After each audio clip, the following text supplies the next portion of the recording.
So PA1 is graded. I posted some comments on that.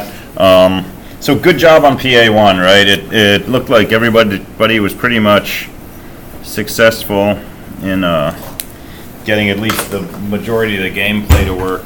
Nobody messed up their tar file, which was awesome, and that's never happened before. This is the first year where I didn't have to like get somebody to retar. So that's good. Good job with that. And if the scripts ran, there were a few times when there were syntax errors and the script just wouldn't run, but if it ran, it pretty much worked for the most part, which was awesome.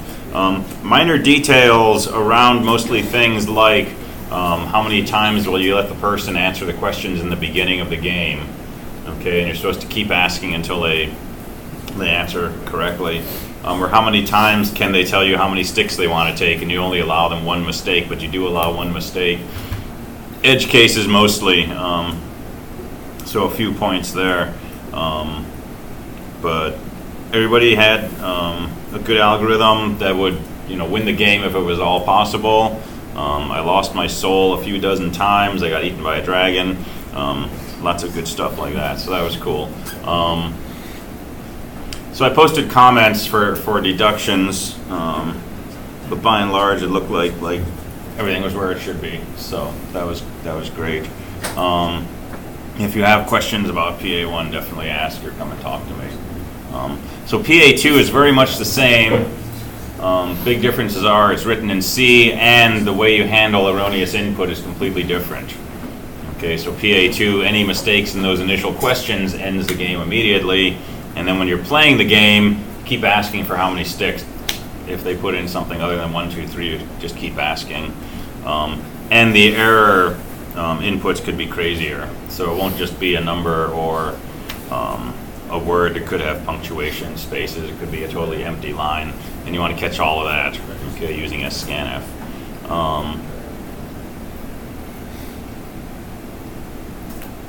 All right, did we talk about using cygwin last week? I think I skipped it in this section. I did it in the other section. All right, so this is topical along with internet issues. So the Linux server is there. It's a resource you're free to use, and it's what you have to use to do your assessments for the ODPs. And it's there to develop and test your code for the programming assignments, because that's the machine I test in. Okay, and if you only work in a different Unix environment, you might have bugs that don't show up in that environment, but they show up on the Linux server. So the server is there for your use, and you should feel free to use it, but it's potentially a pain if there's internet connection issues, right? Or it could get overloaded. I haven't seen it get overloaded. I've seen 30, 40 people logged in at once, and the load average, which basically says how busy is the CPU, barely goes above empty, right? It doesn't really seem to get overloaded, but nonetheless, it can be nice to have access to Linux without having to get to an internet connection and log on to the server.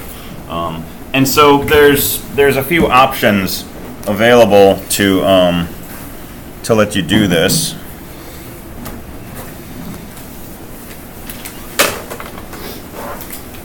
So the first option I'm going to suggest is cygwin.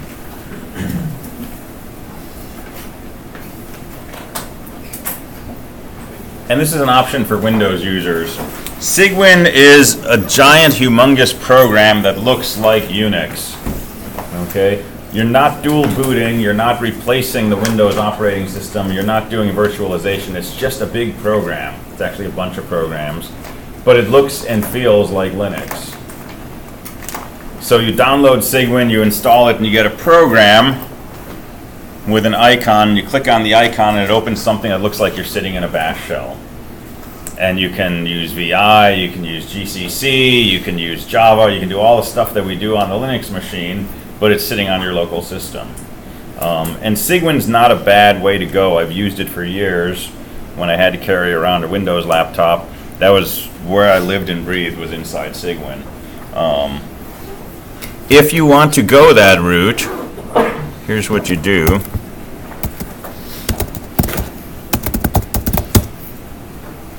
Right, go to cygwin.com or just Google cygwin download. Click on install, and it's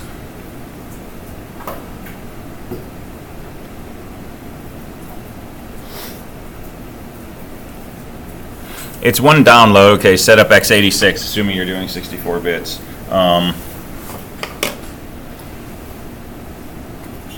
Download that and run it, and it will basically take you through an installation process. I don't have Windows on here, so I can't show you this. But it's pretty much turnkey until you get to one step where it asks what you want to install. If you decide to do this, come and talk to me, okay? And I'll tell you how to make sure that it installs everything, because by default it installs a subset and it doesn't include things like GCC, because most people don't need to compile. So if you want to install cygwin on your machine, bring your machine in and talk to me, and I'll help you get that set up. Yeah?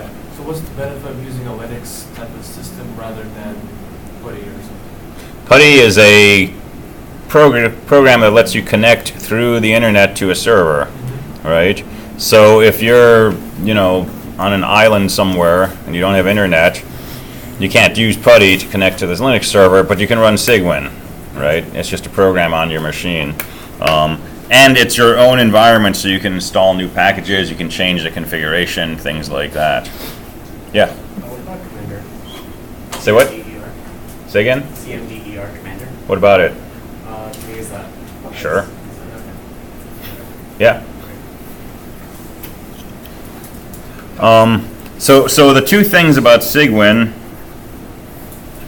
are it takes a really, really long time to download, and the download does not seem to be able to restart if it fails.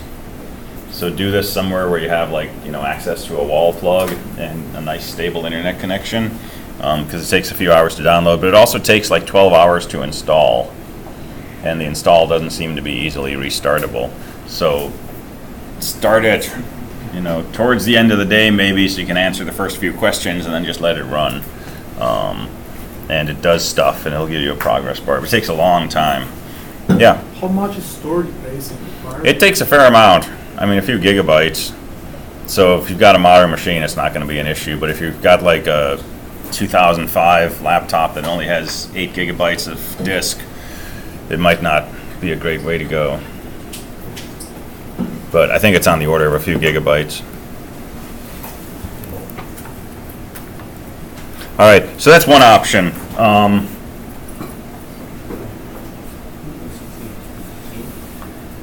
The next option is that Windows actually supports Ubuntu now. It actually has a Ubuntu set up inside. And when I've used that, it works pretty well. The reason I don't put that as my first choice is that I've tried this like at least 2 times, where after some sort of update, it's kind of gone away, and I had to do something to get it working again. That may not be the case anymore, because I was trying this when it first came out, but somebody has posted on the discussion board for Canvas for this course instructions on how to access this, okay? And it's already a part of Windows 10. So if you have Windows 10, you already have a Linux system running inside, you just have to access it. And there's some setup you have to do to make that happen, and I think this person described it in that discussion post. And it's a full-blown Linux, okay? cygwin is kind of a fake.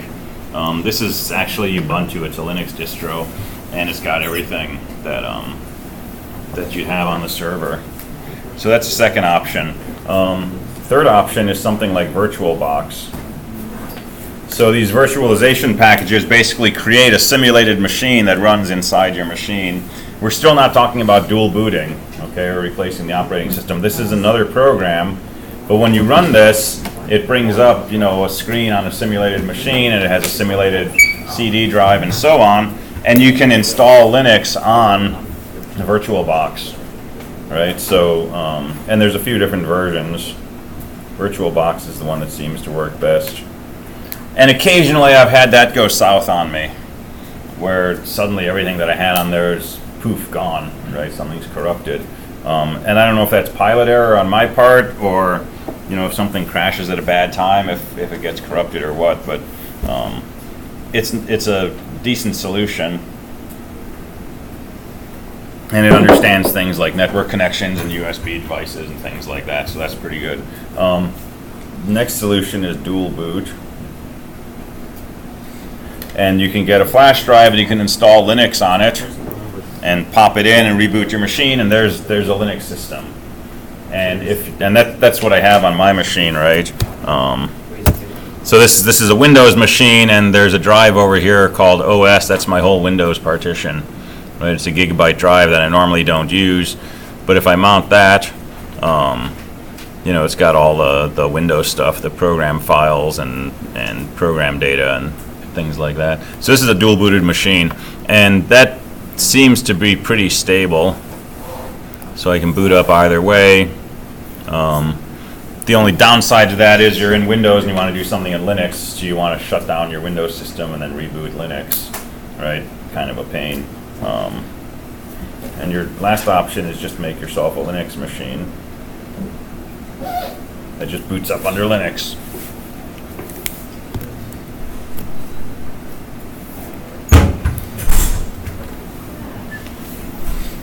And there's probably other options as well, but there's a variety of ways that you can have access to Linux without having to get online and go to the server. So if you want to explore any of these and you need help, let me know. Or post on the discussion. Start thinking about using the discussion board more and more. I'm finding myself answering questions again and again and again, which tells me there's like common points of confusion or misunderstanding. So if you've got a particular problem, go ahead and email me. But if it's something that you think might be sort of more generally useful, feel free to post a discussion, right? And I'll look at it and I'll chime in if necessary. But a lot of times amongst yourselves, you'll figure things out better than if I come in and try to answer it. So take advantage of that. All right, so let's talk about your ODP. So 408 is posted.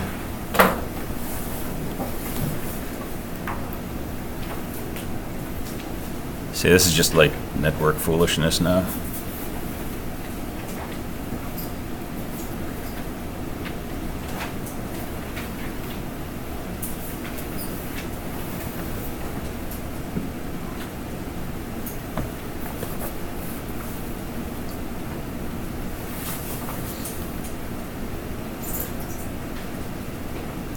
So 408, you're writing a C program that basically takes a single command line argument and prints out its square root. So it's like a square root program. And write it in C.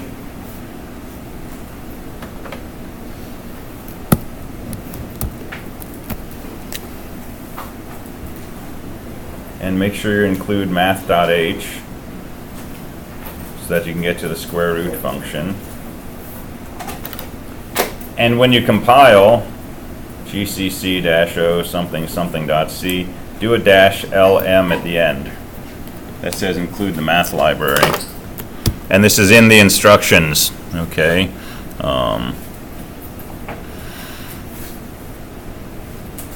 So GCC compiler, the LM switch, which goes at the end of the line, is used to link in the math library, include math.h.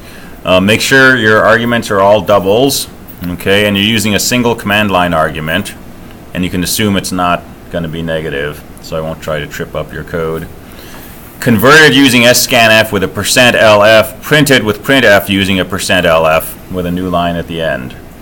Okay, these are absolutely critical details. If you put in an extra space at the end, you're going to get 0 out of 10, times 3 tests, I think. Okay, if you printed with a different format so you get more digits, that's cool because more digits are better, but it'll assess as 0 out of 10. Okay, so scan it with a %lf, print it with a %lf. Let me show you what it should do. So I called it S1 for square root 1. So if I say S125, it prints out 5. If I say S12, it prints out the square root of 2. Right, assess it S1 followed by the name of the source file, and you should get 10 out of 10 3 times.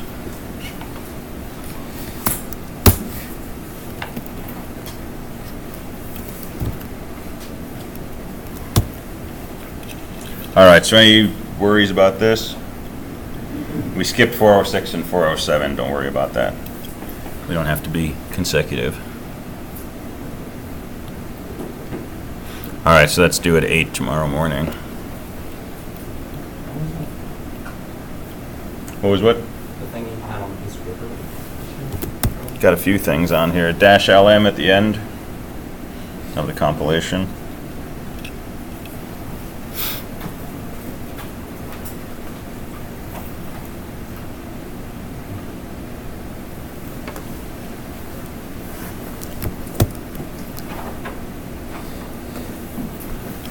All right, so I've posted your first lab. And it's just a link to it. So let me just go to the source.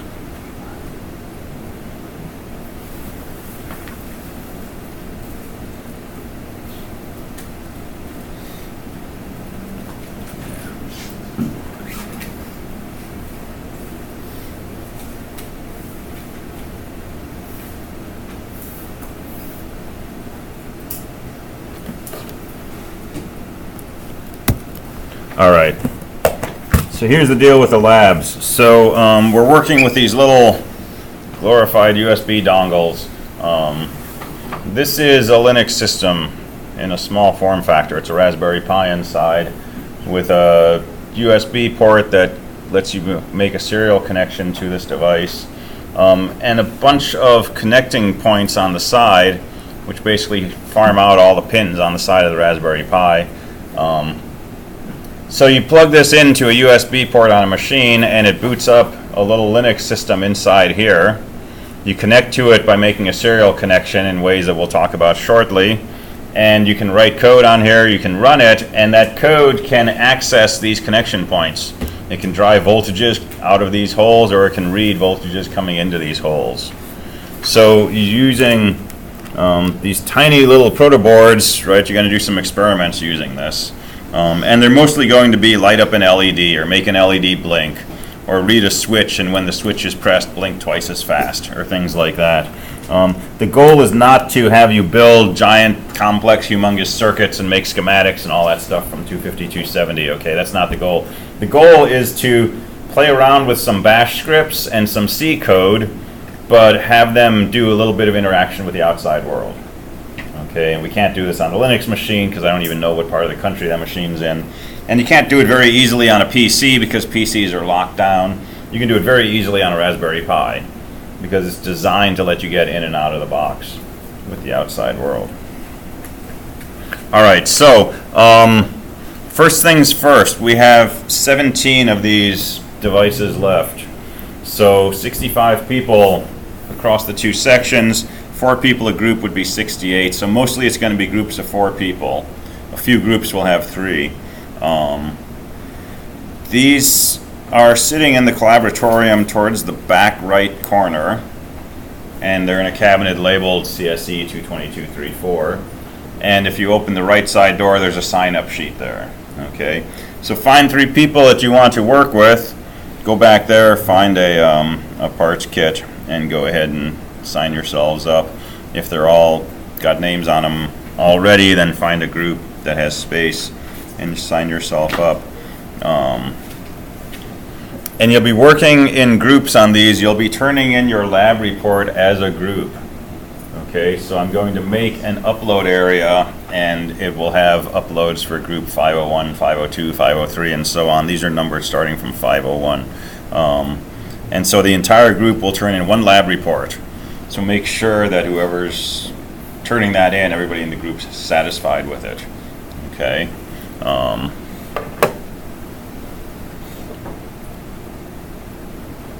So a few ground rules. Number 1, keep these things in the collaboratorium. Don't take them out, don't take them home. Okay. Reason being, no matter how good you think you are at communicating, I always have students come to me and say, I'm trying to get my lab done and my parts box isn't here. And it's because somebody thought they were going to take it out for a half hour and then something happened and they went home and it was in their bag or something. So just leave them in the collaboratorium, okay? when you're working on these. The boxes are numbered in the front, right? Group 501, 502. If you need something, if you need wires, protoboard, switches, something, don't raid another box, okay? Just come to me or somebody else and say, hey, I need an extra switch or I need some wires, and we'll set you up. Don't open these up, okay? There's a few parts inside. I'm happy to show you what's inside. Don't open them up, but more importantly, if they get opened up, don't put them back together yourself. All right. And some of them, the cover is kind of loose, so if the cover happens to come off, don't put it back together. Come and find me. Okay, I'll put it back together. We'll throw a zip tie on it so it doesn't come off, or some tape or something. The reason being, there's at least 3 or 4 different failure points inside here that you can easily trip on if you try to put the cover back on. All right, it's a tight fit, and you've got to get everything sort of lined up just the right way.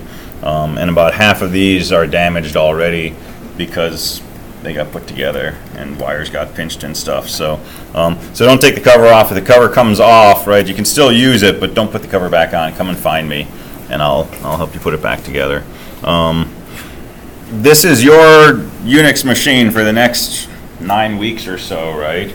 You can do pretty much whatever you want with it as long as everybody in the group is on board, right? If you want to change the default password, go for it, but tell your lab partners what the new password is, okay? And change it back before the course is over, right? If you want to install some software that's going to change the way the whole thing works, right, that's okay. Make sure you communicate with your lab partners, okay?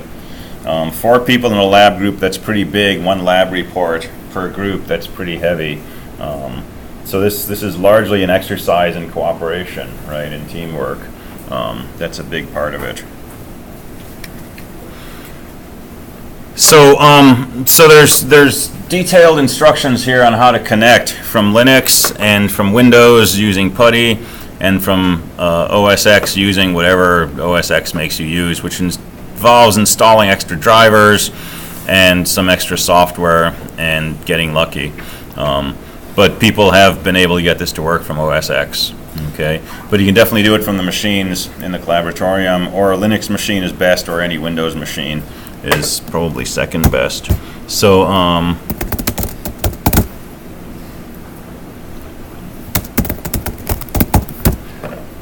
for me, I've already set up the baud rate and stuff, so let me go ahead and pop this into a USB port, and there's the command I'm going to use to connect to it.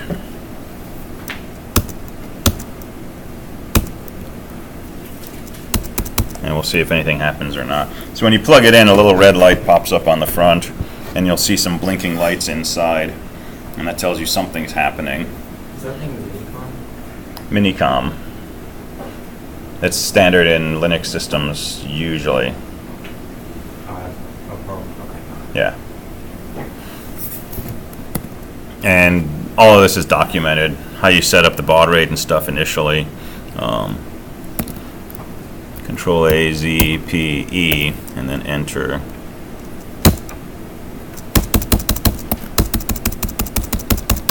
Of course it's not going to work.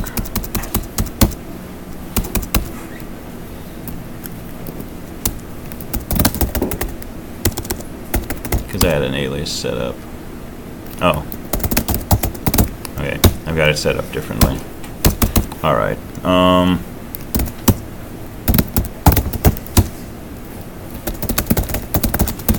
Let me do this again so you can actually see like how this works.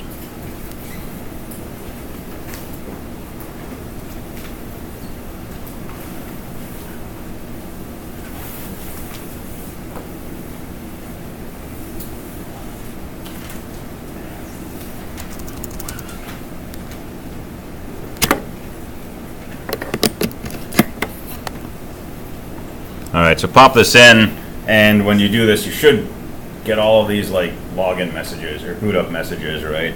So this is a Linux distro going through its boot up, and these are the different things that it does along the way. And it takes less than a minute usually to get to a login prompt. Okay, so default username is Pi, default password is Raspberry, not Pi with a backslash though. Pi and Raspberry. And log in, and there you go. You've got a Linux system at your disposal. So all your usual Linux commands work.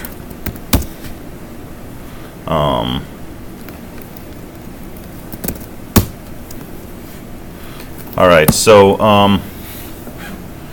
what are you doing for Lab 1? Lab 1 is a kind of get to know you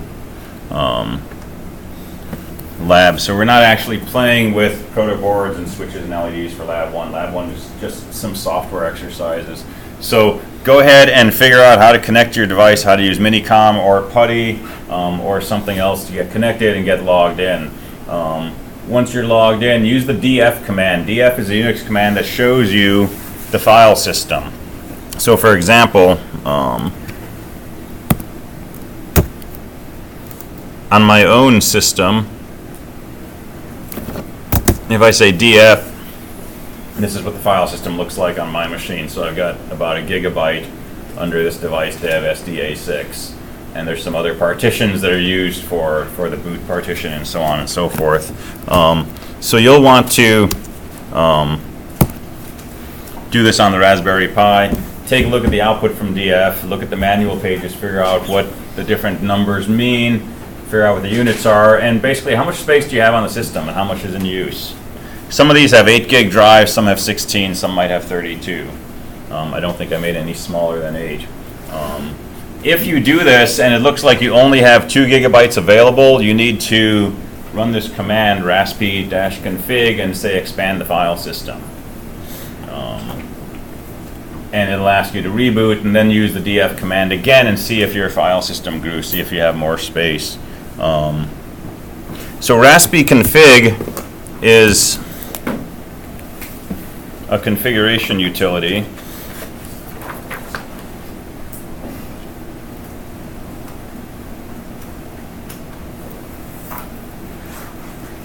This is all in the lab write-up. And if you try to run this, it'll say you must be run as root. So on Linux, there's normal users and then there's the root user. Okay, root is the privileged user. It's user ID 1. Most Linux systems don't let you log in as root anymore. It's considered a vulnerability. But if you logged in as root, you'd basically be able to override all permissions on every file. So you can read, write, modify any file on the system, and devices and memory and everything else is actually just a bunch of files. So it basically gives you access to everything on the system. Okay. Since we can't log in as root, there's a command called superuserdo, S-U-D-O or sudo, that says run this command as if I was the super user. That's another name for root. So if you say sudo raspi-config, it runs this configuration command, and the first option is expand the file system. Okay, so this is old, like, you know, move around with your arrow keys and stuff. So do that if you only have a couple of gig available, and then go into raspi-config and look at 3 other options, okay, and explore them. See what the options are, do some online research, figure out what they do, and talk about it. See how much memory you have on the system. So the command top is a useful command for finding out what's going on in your system. So again, on my laptop Linux system, if I run top, it shows me I have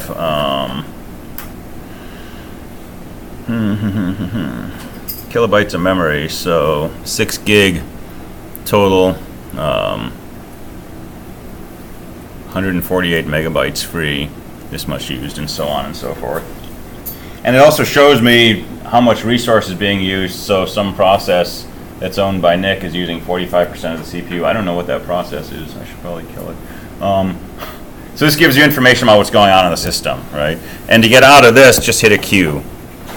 Okay, that's also in the write-up. So play with the top command, see how much memory you have on the Raspberry Pi, see how many tasks are currently executing on your system. It'll tell you that in the header. Then go into the directory /boot/x first, see what's in there. Okay, snoop around. Go into the packages directory, see what's in there. Run the cowsay command, have the cow say something, put that in your lab report. And then last step, shut down the system. And don't just yank these out of the USB drive, okay? Shut them down saying sudo shutdown-h now. Okay, this says do that as a super user. That's the shutdown command. -h means halt, R means reboot, and now is when you want to shut it down. So you want to shut it down immediately.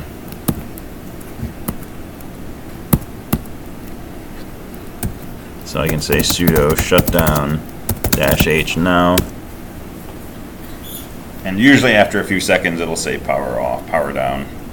And then you're free to take this out. If it doesn't say power down, just wait like a minute and then pull it out. And that's fine.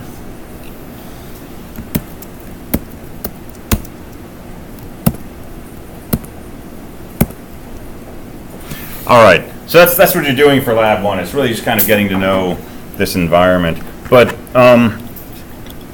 be active about this, right? Explore, experiment, figure out what this thing is all about.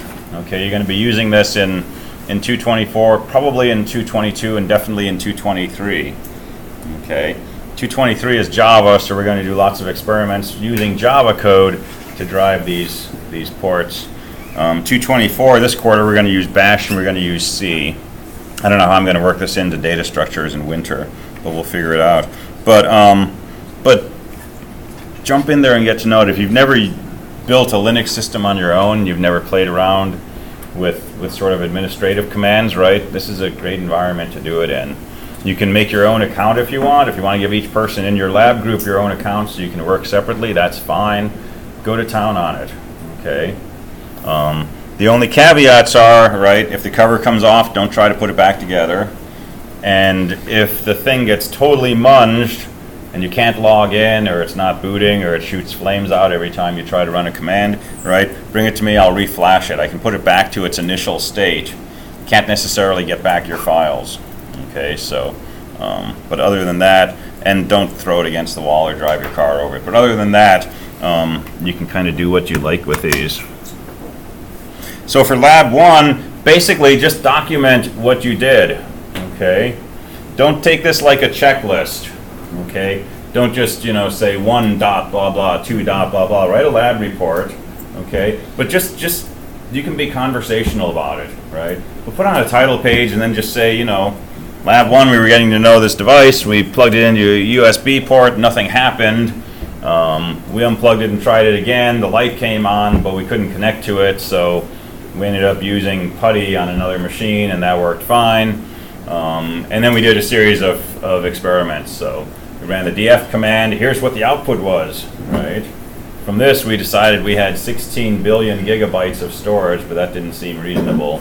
So we looked again, etc. You get the idea? So just document what you did for this. And this is due in 1 week, so the report is due by Monday morning, I think at 8. It's an online submission as a PDF. So sometime during the week you want to get through all of this stuff, get everything that you're going to put into your report, and then if you want the weekend to write it up, you have that. And then Lab 2 will start making some LEDs blink. Does that make sense? All right, cool.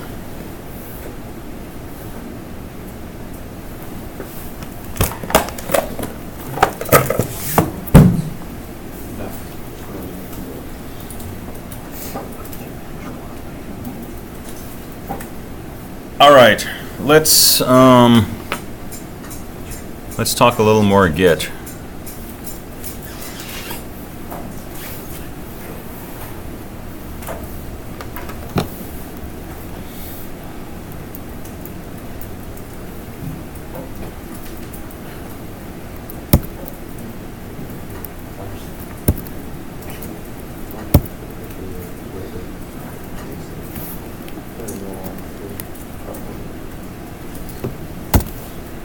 Let me hop into GitLab.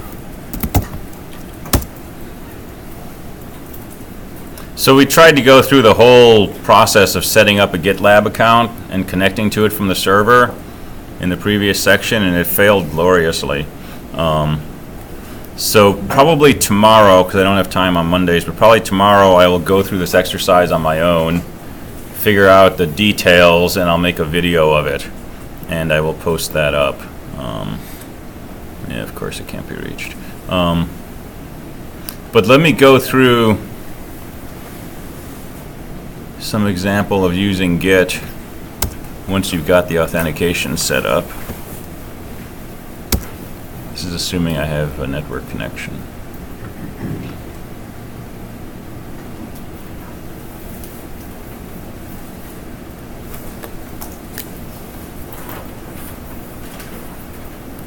All right, we're not going to do this today. I'll just put that in the video too, because we don't have internet. All right, let's talk C.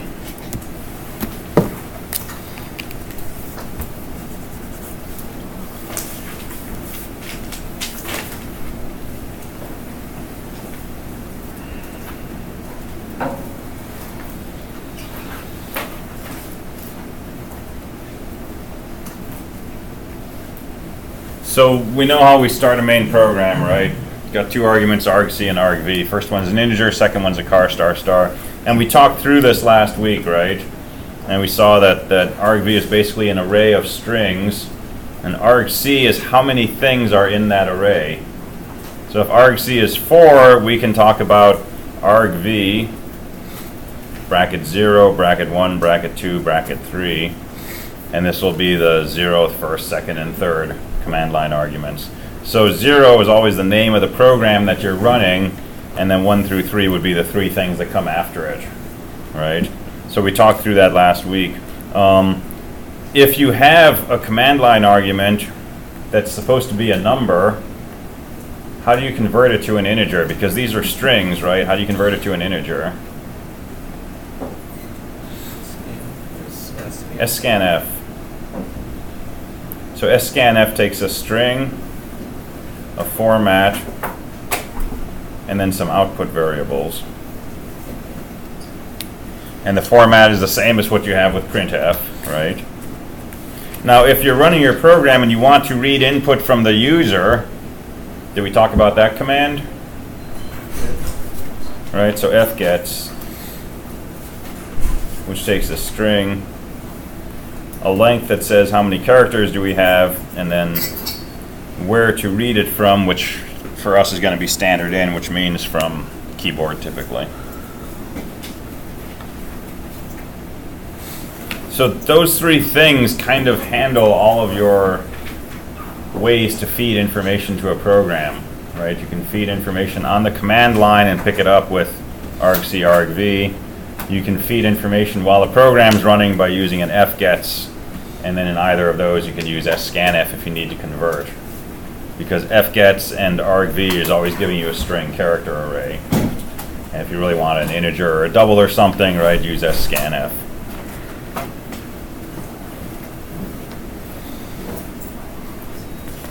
So that's probably all you need as far as I/O to be able to do PA2, right? Because you want to see if there's a command line argument for the number of sticks, and if there is, convert that. If there's not, prompt the user for how many sticks, and so on and so forth. And then for playing the game, how many sticks do you want to take? That's just an fgets and an scanf. And how do we know if scanf succeeded in converting? How do we know that this was an integer and not something like haha? Set an integer equal to scanf, Yeah. and check to make sure that integer is equal to 1. Yep, exactly. Set some integer equal to the return from scanf, and if you have a format that says convert one thing, make sure it returned to 1. Anything different, something went wrong.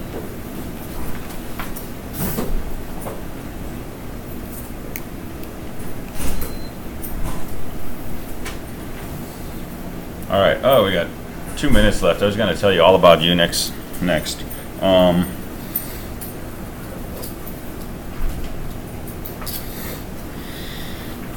right. So let's talk about where we're going. I want to spend some time talking about Unix. We haven't really discussed Unix. We've been using it for 2 weeks, but I want to kind of start with sort of what is Unix, right? Why does it exist? What are the basic principles of this system? And then I want to start looking at things like the file system and how files are organized, what the hierarchy of different file systems are. And then talk about things like how the shell interacts with Unix, how do commands get executed, which will take us into things like path variables and other environment variables. And I want to start kind of building up a more solid foundation for this environment that we're going to be using for basically the whole year, which is Unix. And I don't want to do a hit list of, here's 500 Unix commands, let's talk about them one at a time, right? But I want to go over some of the major commands and show some of the things that are characteristic of that, like switches that you can use to modify commands. And then I want to move over and start talking about putting commands together, so this business of pipes and redirection that I may have touched on Friday. So we'll basically be doing Unix this week, okay, sort of getting familiar with the environment a little better. But I'm going to keep asking you if there are questions on the programming assignment related to C and so on. So if you run into issues, definitely bring those to class.